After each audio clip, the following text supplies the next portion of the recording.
Fala, dinheirudo! Será que ainda vale a pena investir em Bitcoin? Ele está na pior sequência desde 2019. 24 horas foram 2,4 bilhões de dólares liquidados. Será o fim do BTC? Vale a pena comprar ou não? É o que eu vou te explicar agora no Dinheiro com Você, o canal que vale o seu like antes de você assistir. No dia 31, disseram que tinha uma probabilidade de 98% do BTC se manter acima dos 78 mil dólares até 2 de fevereiro, também conhecido como hoje. Só que quando a gente começava a preparar esse vídeo aqui, a cotação já tinha caído para 76.900. Já era. Então deu uma recuperada aí durante o dia de hoje, mas o que explica isso, hein? Vamos por partes aqui. Só em janeiro o BTC caiu 10%, é a quarta baixa mensal consecutiva. Não é pouco não, hein? A pior sequência desde aquele período feio de baixa lá que teve entre 2018 e 2019. A pior queda de janeiro aconteceu logo depois do Trump nomear o Kevin Warsh como presidente do Federal Reserve, que é o Banco Central americano. Aí você pensa, o que tem a ver o fiofoca cueca? Pois é, não era para ser descentralizado, né? E mais, né? Segue o fio aqui, ó. O Trump tá colocando no Banco Central alguém que pensa como ele. E o Warsh tá publicamente defendendo a redução dos juros. E aí cria uma incerteza ali pro mercado, né? Será que a inflação vai continuar controlada? Será que vai ter ingerência no BC? Será que os Estados Unidos estão virando um Brasil, Bruno? Já vimos esse filme, hein?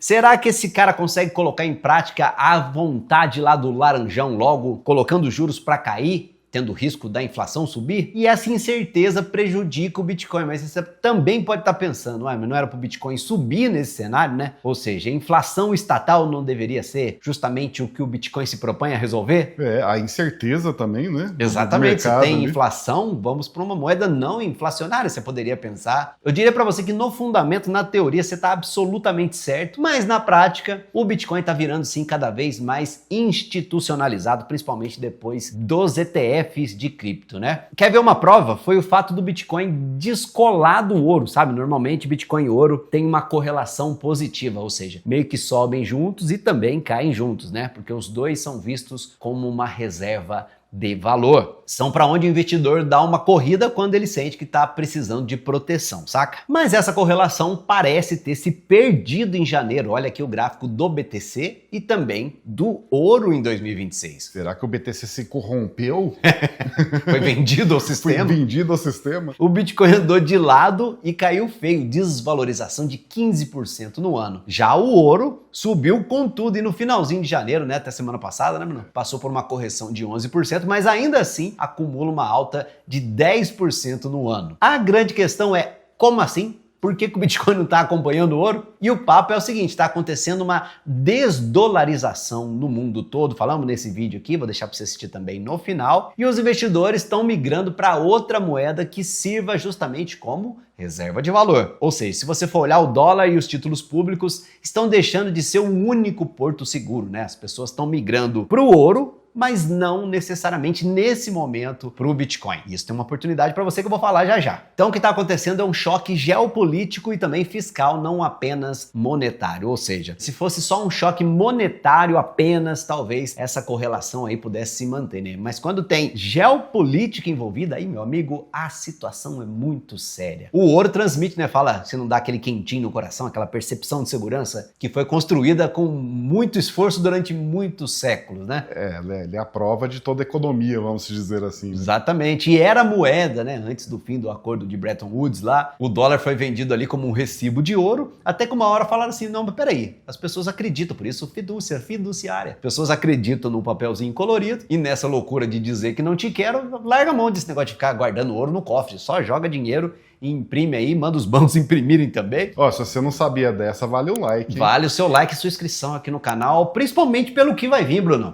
E você aprendeu alguma coisa, né? Dá um likezinho aí, não custa nada. Não custa nada, exatamente. Boa, Bruno. Mas o Bitcoin, você sabe, ele é mais novo, né? Para isso que, para muita gente, ele ainda é um ativo de risco, não exatamente uma reserva de valor. E quando o medo cresce nos mercados, as pessoas vendem ações e também estão vendendo o quê? Os Bitcoins. Estão correndo pro ouro. Eu vejo que é porque é um ativo digital, né? É algo que não é tangível. O ouro, você pode comprar o ouro físico. Exatamente, exatamente. Embora a blockchain forneça todas essas propriedades, ela emula todas essas propriedades do ouro, como escassez, né? Como a confiança. É mais fácil você falsificar ouro do que falsificar Bitcoin. É impossível, né? Mas o clima não tá bom e veja como isso é bom para você. Agora o selo Miriam Leitão vai ser usado aqui para o seu bem. Veja como isso é bom para você. Corta aí o não é bom, não.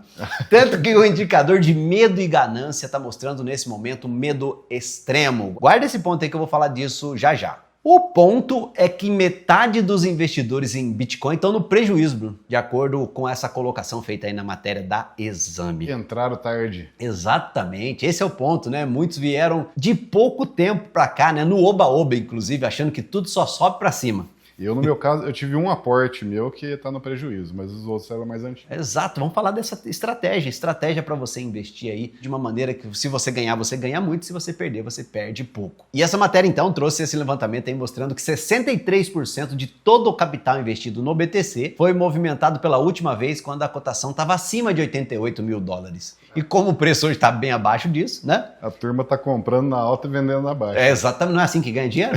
Não é, Só não. que não. Não é, não. Todo esse grupo aí tá no prejuízo, né? Eu vou te contar o que eu penso sobre tudo isso. Ó, primeiro, o Bitcoin ser ativo de risco ou reserva de valor, eu vejo ele como reserva de valor. Sim, senhor, vou te explicar por quê. Vou te provar por quê. Por mais que ele seja muito novo, né? Muito mais novo do que o ouro, ele tem sim fundamentos que fazem dele uma moeda para reserva de valor. Tudo bem, ele é muito volátil, né? E quem quebra a cara é quem, Bruno? Quem vai nessa aí do oba-oba e vai com o dinheiro que não pode perder. Aí você tem que vender na baixa. Esse é o problema. Só compra na hora que tá saindo na notícia no jornal. Exato, ali. Vai no Bitcoin, quando a avó começa a falar que tem uns Bitcoin na carteira. É a hora que tá lá no topo, né? Exato, e para você que acompanha essa história aí, teve bons momentos de valorização, no curto prazo também intercalados com quedas, pode continuar caindo por mais tempo, tem que ser honesto aqui com você, mas isso faz parte do jogo, né? Quem conhece a história sabe que no curto prazo tudo pode acontecer, é igual o Brasil. Mas olha só, quem comprou antes de novembro de 2024, veja bem, um ano e pouquinho atrás, ninguém, absolutamente ninguém teve prejuízo. Mesmo naquela alta daquele ano, né? Exato. E mais, $1.000 há 5 anos hoje seriam mais que o dobro, $2.000. Se isso não é reserva de valor, eu nem sei dizer mais o que é. Guarda isso, ó. BTC duplicou o patrimônio em 5 anos, certo? Olha em vermelho o BTC e em verde o CDI. 1.000 contos teriam sido 1.680 de hoje e o IPCA em verde abaixo 1.328. É ou não é reserva de valor? O fato é, em algum momento, eu acredito muito que o BTC vai sim voltar a subir. E se você escutar alguém dizendo quando que isso vai acontecer, eu diria para você sair correndo e ver se a carteira ainda tá no bolso, porque ninguém sabe. O ponto aqui é, você pode diminuir bastante a sua chance de prejuízo se você fizer igual o Brunão ali, comprar fracionado. De preferência um pouquinho ali todo mês, sabe? E aí você consegue fazer um bom preço médio. Essa técnica se chama DCA na sigla em inglês, né? A média do custo em dólar em português. Isso eu falo aqui no canal sempre, né? Nas altas, nas baixas, a gente fala de BTC aqui desde 2017, desde o comecinho do canal. Por sinal, foi quando você... O primeiro que falou de Bitcoin pra mim foi esse cidadão que tá ali atrás da câmera, que foi o Brunão. Lembra? É verdade. No comecinho, hein? No fim, eu acho que ele tava querendo trabalhar no canal, acabou dando certo. Acho que era essa, puxar o assunto. Eu acho que se eu tivesse comprado o Bitcoin naquela época lá, acho que eu não ia estar precisando trabalhar aqui no canal hoje. E olha que o primeiro vídeo já foi elogiando o Bitcoin, mano. Olha só. Primeiro vídeo. O problema é que quando você deixa pra comprar tudo de uma vez, né, como a gente tá falando aqui, aí já era, meu amigo. Quando tá todo mundo comprando, você tá frágil aí na história, né? Tem muita gente que só vai comprar quando ele voltar pra máxima e vai reclamar que a gente tá falando na máxima. Então o pessoal agora tá falando assim, tenho certeza que tem gente falando nos comentários, mas você tá falando quando tá na mínima? Quando o movimento é de queda? Quando tá na máxima, você tá falando na máxima? É agora que tem que comprar. Enfim, quem tava comprando aí nesse tempo, ó, tá se lixando pra essa história toda e pode aproveitar agora essa oportunidade aí abaixo dos 80 ou próximo disso, né? Talvez essa semana um pouquinho otimista aí vai subir. E o ponto é, você não pode colocar toda a sua grana no Bitcoin, né, Bruno? É, investimento não é aposta, né? Você Exato. não vai pegar toda a sua grana e falar, não, vou investir tudo nesse ativo aqui, porque agora ele vai valorizar. Daí ele cai, porque, cai, viu? Cai sim. Ó, se eu falasse pra você o ano passado que o investimento campeão seria a Bolsa Brasileira e não o Bitcoin, nunca, você ia rir da gente, né? E quem vai diversificando vai pegando aí, vai tendo uma carteira equilibrada, mais imune a essas pancadas que eventualmente acontecem. Aconteceu até na prata e no ouro na semana passada, né? É verdade. É aporte recorrente, né, mensal, e também diversificar investimento. E mais, se você tira o seu emocional, né, a sua percepção tá barato, tá caro, você cumpre religiosamente aquilo, porque no fim da história ninguém sabe exatamente o que os grandes players, esses que mandam no preço dos ativos, o Bitcoin inclusive está pensando, está agindo nesse momento. De qualquer forma, você só pode pensar nele depois de você ter a sua reserva de emergência formada e investida no Tesouro Selic ou num bom CDB. Aí depois que você já tem essa reserva, o que passa disso também não coloca tudo em BTC, pelo amor de Deus. Eu não recomendo isso. Mas eu quero puxar aqui, Bruno, aquele gráfico do medo e da ganância, o Fear and Greed. Tem uma frase bem famosa que dizem que é do Warren Buffett, igual aquela história, né? Ninguém sabe, pode ser também do Barão Rothschild: compre ao som dos canhões e venda ao som dos violinos. Ou seja, eu tenho ressalvas a isso aí, tá? Mas é assim, a essência tá perfeita, né? Se o ativo, né? Aquilo que você está comprando, você está levando a mesma mercadoria para casa, aquilo não mudou, ele tem fundamento ainda, como é exatamente o caso do Bitcoin, né? E o preço caiu, pode sim ser uma excelente oportunidade para você vender lenço enquanto tá todo mundo chorando. Claro, eu só não recomendo você tentar ficar acertando fundo, tá? Quando caiu, quando parar de cair eu compro. Como se alguém pudesse, né, saber Vou comprar isso. hoje porque abaixa a máxima. Você não sabe. Exatamente.